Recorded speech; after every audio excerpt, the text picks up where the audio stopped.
বিসমিল্লাহির রহমানির রহিম। আজকের এই ক্লাসে অধ্যায় ৬ অষ্টম শ্রেণী বিজ্ঞান অনুশীলন বই পৃষ্ঠা ৯২। এই অধ্যায়ে আমাদের যা যা একটি ছক পূরণ করতে হবে, যা যা করতে হবে সেটা এখানে নিম্নরূপ দেখানো হলো। শুরুতেই ভেবে দেখো তোমাদের চারপাশে কত ধরনের জীব তোমরা দেখো। সহপাঠীদের সঙ্গে আলাপ করে নিচের ছকে একটা তালিকা তৈরি করো ফেলো। আজকে এই ছকটি পূরণ করার ক্ষেত্রে আমাদের যে বিষয়গুলো জানতে হবে সেটা হচ্ছে জীব হলো উদ্ভিদ ও প্রাণী। তাহলে জীব কাকে বলে? অর্থাৎ যাদের প্রাণ আছে। এখন উদ্ভিদ ও প্রাণী দুটোটারই প্রাণ আছে। এর মধ্যে উদ্ভিদ হচ্ছে গাছপালা, তরুলতা সব কিছু মিলে। আর প্রাণী হলো যাদের প্রাণ আছে, অর্থাৎ এক স্থান থেকে অন্য স্থানে যেতে পারে। তো আমরা এখন জীব সম্পর্কে ধারণা পেলাম। এখন আমরা এই ছকটি পূরণ করার আগে এই দেখো এখানে নিচে একটি ছক রয়েছে। এই ছকটি পূরণ করার আগে আমরা গুরুত্বপূর্ণ যে জীবগুলো যেগুলো আমাদের চিনতে হবে সেইগুলো দেখে এসে তারপর আমরা ছকটি পূরণ করব। চলো জীবগুলো একটু দেখে আসি। এই হলো এমিবার চিত্র। এইটা হচ্ছে এমিবার বিভিন্ন যে দেহের যে অংশের বিভিন্ন নাম। এরপর দেখো এটা একটু কালার করে দেখানো হয়েছে। এমিবা 10 লক্ষ এমিবা একসাথে করলে একটা বিন্দু পরিমাণ দেখা যায়, ছোট একটি। তো এই এমিবা অনেক ক্ষুদ্র, খালি চোখে দেখা যায় না। এটা একটি এককোষী প্রাণী, অনেক ক্ষুদ্র। এটা হচ্ছে বেজি কিন্তু সাপের সাথে লড়াই করতে পারে। এটা হচ্ছে বেজি। এটা হচ্ছে জলহস্তী পানিতে থেকে অভ্যস্ত। এই জলহস্তী চামড়াটা খুবই শক্ত। এটা হচ্ছে সেগুন গাছ। পাহাড়ি এলাকায় এই সেগুন গাছগুলো সোনালি আকার ফার্নিচার তৈরি করা হয়। খুবই দামি গাছ, এগুলা দামে বিক্রি হয় ঢাকা শহরে। এটা পাহাড়ি অঞ্চলে খাগড়াছড়ি, রাঙামাটি, বান্দরবান জেলাতে এইসব গাছ পাওয়া যায়। এটা হচ্ছে আমরা বলি যে ছত্রাক মানে মাশরুম। এই মাশরুমগুলো খাওয়া যায়। মাশরুম খুব সুস্বাদু মানে পুষ্টিকর খাবার, ক্যালসিয়াম থাকে ভালো। তো এই ধরনের মাশরুম চাষ করে অনেকে লাভবান হয়। মাশরুমের অনেক দাম আছে, মূল্যবান, অনেক দামে বিক্রি করা যায় মাশরুম। এটা হচ্ছে তোমার এই কুইসা মাছ। এটা দেখতে সাপের মতো হলেও এটা সাপের মতো কোনো কামড় দেয় না। এটা সুস্বাদু খাবার। এটা পাহাড়ি এলাকার মানুষেরা এবং ময়মনসিংহের মানুষেরা এগুলো খেয়ে থাকে। তবে পাহাড়ি এলাকার মানুষ এই কুইসা মাছ বেশি খায়। এটা হচ্ছে পেঁচা দেখতে চোখগুলো খুবই ভয়ঙ্কর, বড় বড় মানুষের মতো চোখ। পেঁচা দেখতে খুবই মানে একটা ভয়ঙ্কর রূপ দেখা যায়। এটা হচ্ছে গুই সাপ। এটার লেজ আছে টক্কর সাপের মতো, কিন্তু এটা জিহ্বা সাপের মতো জিহ্বা বের করে কথা শোনে, জিহ্বা দ্বারা কথা শোনে সাপের মতো। সাপ কিন্তু জিহ্বা দিয়ে কথা শোনে। তো এটা হচ্ছে গুই সাপ। তোমরা এই প্রাণীগুলোর চিনে রাখো। এটা হচ্ছে উট পাখি কিন্তু আকার অনেক বড়, উঠতে পারে না। এটা বড় বড় ডিম পারে। এটা এখন লালন পালনও করা যায় এইসব পাখিকে। জিরাফ সবচেয়ে লম্বা প্রাণী, মানে স্থলে মানে পানিতে বসবাস করে না। এগুলো হচ্ছে বিভিন্ন বন জঙ্গলে বসবাস করে। এইসব পাতা খেয়ে, বিভিন্ন ধরনের পাতা খেয়ে এগুলো বেঁচে থাকে। গাছের পাতা এবং লতা পাতা খেয়ে জিরাফ বেঁচে থাকে, লম্বা প্রাণী। জিরাফের পা দিয়ে লাথি মারলে কিন্তু সিংহ মরে যাবে। হাতির একটি মূল বৈশিষ্ট্য হচ্ছে দাঁত থাকবে, আর কানগুলো কুলার মতো বড় থাকবে। আর সুর যেটা দেখতে পাচ্ছ সামনে লম্বা, এটা হচ্ছে নাক দিয়ে তারা নিঃশ্বাস নেয় এবং যে কোনো জিনিস আঁকড়ে ধরতে পারে।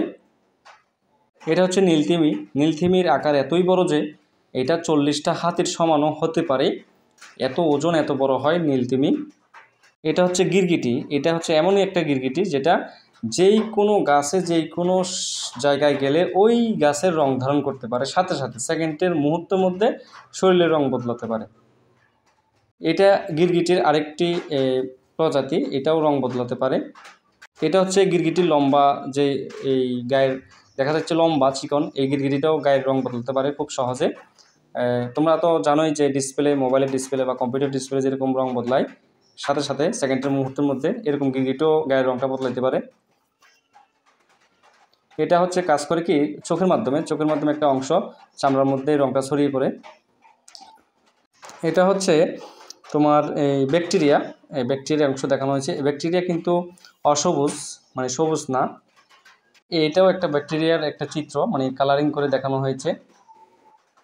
তোমাদের মনে রাখতে হবে এই ব্যাকটেরিয়াগুলো কিন্তু মানে মৃত অবস্থায় থাকলেও পরিবেশের সব জায়গায় ছড়িয়ে ছিটিয়ে থাকে।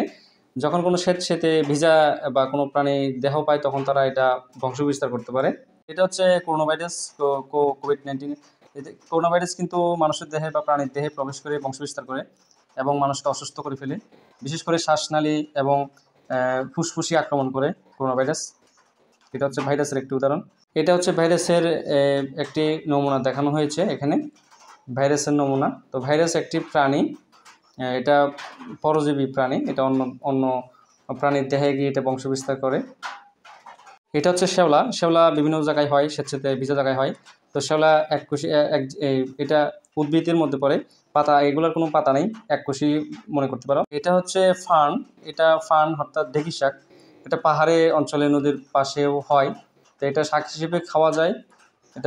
এটার মধ্যে ক্যালসিয়ামও পরিমাণও থাকে। এটা হচ্ছে নিম গাছ। নিম গাছ একটি ওষুধি গাছ। নিমের পাতা, নিমের ছাল, নিমের বিচি, এগুলো খুবই কার্যকর। এটা হচ্ছে স্বর্ণলতা। এই বড়ি গাছে বেশিরভাগ হয় স্বর্ণলতা। এগুলো হচ্ছে হলদে সোনালি কালার।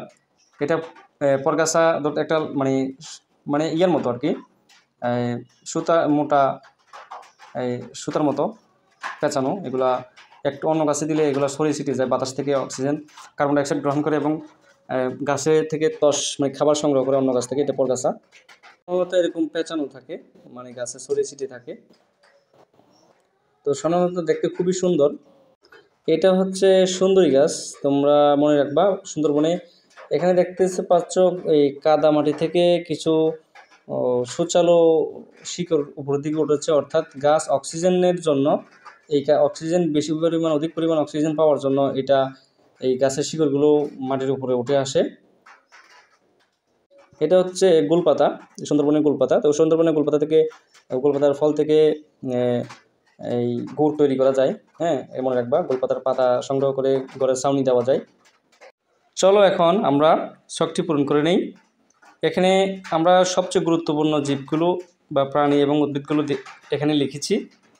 প্রথমে দেখো জীবের নাম এখানে শুধু একটু ক্রমান্বয়ে লিখেছি, যেমন গরু, মহিষ, হ্যাঁ, তারপর ধোড়া সাপ, মশা, মাছি, টিকটিকি, তেলাপোকা, ছাগল, ভেড়া, মুরগি, হাঁস, আম গাছ, কাঁঠাল গাছ, কড়ি গাছ, বট গাছ, কফি গাছ, নীল গাছ, পাট গাছ, বাঁশ গাছ, শ্যাওলা, ফার্ন, ধান গাছ, আলু গাছ।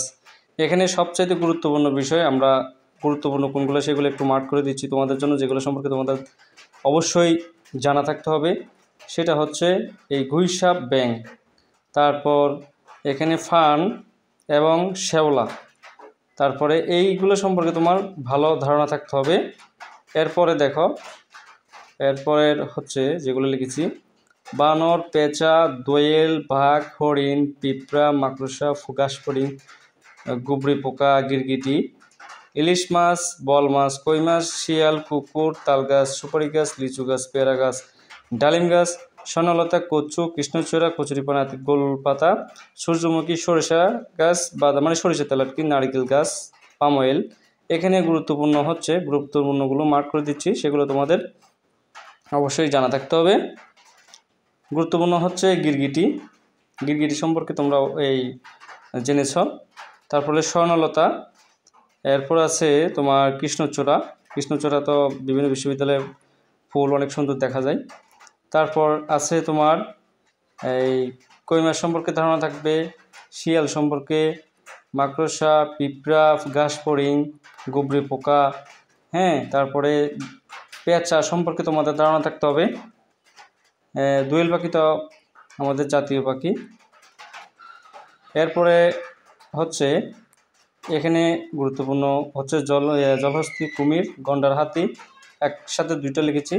ইঁদুর, বেজি সম্পর্কে, তারপরে জিরাফ, জেব্রা, পেঁপে গাছ, চাপাতি গাছ, সুন্দরী গাছ, নীলতিমি, ছত্রাকিমি, গেওড়া।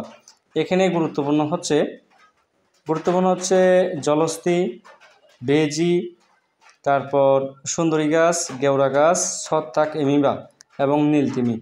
এগুলো হচ্ছে এখানকার গুরুত্বপূর্ণ জীব, প্রাণী। এবং এরপর তো আমরা এখন আমাদের এই সৃজনশীল ক্লাসটি ভালো লাগলো অবশ্যই আমাদের চ্যানেলটি সাবস্ক্রাইব করে কমেন্ট বক্সে জানিয়ে দাও আমাদের ক্লাসটি কেমন হয়েছে, এবং আমাদের পাশে থাকো এবং তোমাদের বন্ধুদের কাছে আমাদের ক্লাসটি শেয়ার করে দাও।